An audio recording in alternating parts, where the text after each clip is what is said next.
Hamas's attack on Israel has given rise to the largest scale hostage crisis in the country's 75-year history. Israeli Prime Minister Benjamin Netanyahu is under increasing pressure from the hostages' families and the general Israeli public for their safe return as the Gaza operation escalates. More than 220 people are believed to be held captive by Hamas, with only a handful released since the attacks on October the 7th.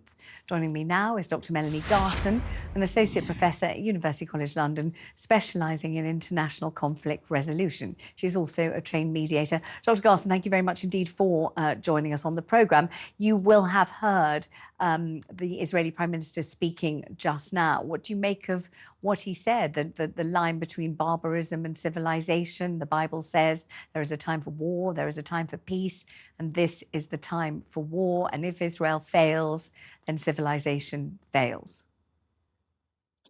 It was indeed very rousing words, very meaningful words that deeply said with a very heavy heart. This isn't a position that clearly Israel wants to be in. It's not entered into lightly. We've seen how the resistance to the ground invasion, it's been pushed, it's been paused for the last week or so with various hopes of trying to gain different levels of resolution. But this is an end game to try and root out and really to get to the dismantling of the complete Hamas infrastructure.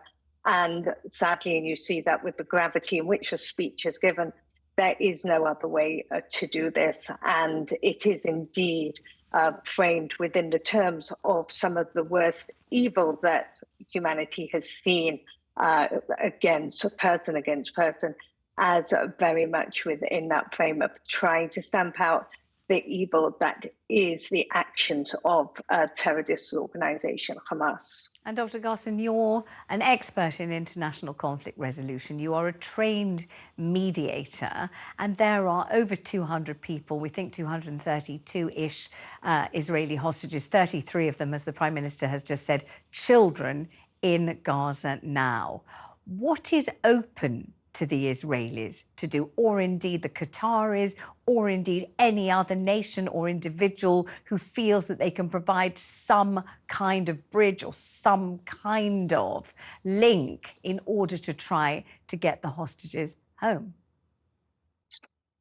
It's extraordinarily difficult, and people have been working behind, through the clock, through the hours, behind the scenes. And it's always difficult to know what is going on behind the scenes, because the success of those types of negotiations is having them as closed door as possible. Anything that gets eked out in the public domain makes it increasingly more difficult. The problem that we are seeing, and what's becoming very clear, and even the Qataris have stated this, is it is no longer clear where the hostages are being held, where the command and control of that is, which groups. We know that some are being held by Palestinian Islamic Jihad. We know some are being held by Hamas. We know that a good proportion of the Hamas leadership has been killed through the Israeli strategic aerial bombing. So it's not clear how to actually access even these people within a negotiated construct and who actually has the voice for them. Even Hamas, when they were visiting in Russia at the weekend, and they would try to get the release of the Russian prisoners, said they didn't actually know where they were. So that makes hostage negotiations are incredibly difficult when you know where the hostages are, when you know exactly how many people are holding them, who to talk to.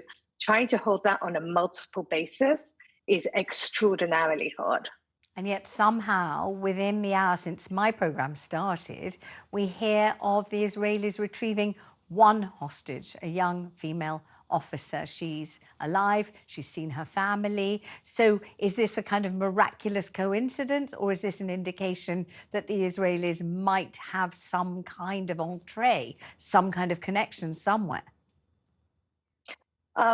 Yeah, I mean, that was a huge news that came out just within the hour when the IDF released it. Apparently, it did happen last night. This seems to be the result of the increased action and raids that have been escalating over the last few days. They've been sort of test raids, and then we've seen increasing action with this offensive. It does signal to some extent, and if that Netanyahu and the army feel stronger that they can achieve their aims, hopefully for the hostages, by this route rather than negotiation. It could in fact signal that, and the onset of the invasion, that perhaps the hostage negotiations behind the scenes have broken down, and this is seen as the only way to try and release the hostages. It's hopeful that the soldier that was released, that she's able to give some good information to the government, to the military, perhaps identifying a little bit more what is the ground truth in relation to the hostages. Thank you very much indeed, Dr Melanie Garson.